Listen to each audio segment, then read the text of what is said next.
Sevgili canlar merhabalar. Değerli canlar, bugünkü sağlıklı yaşam konumuzda sizlerle horlamaya karşı meyve suyu tarifini sizlerle paylaşacağız.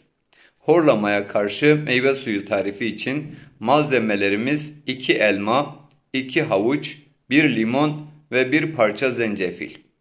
Malzemelerimizin ve kürümüzün hazırlanışı: tüm malzemeleri katı meyve sıkacağında geçirin. Yatmadan birkaç saat önce afiyetle için ve kısa bir süre içerisinde horlamaya karşı gerçekten de çok etkili bir çözüm olduğunu kendiniz de göreceksiniz. Değerli canlar, videoyu beğendiyseniz ihtiyacı olan insanlara ulaşması adına paylaşarak destek olabilirsiniz. Bir başka sağlıklı yaşam konusunda buluşana dek hoşça kalın, sevgiyle kalın.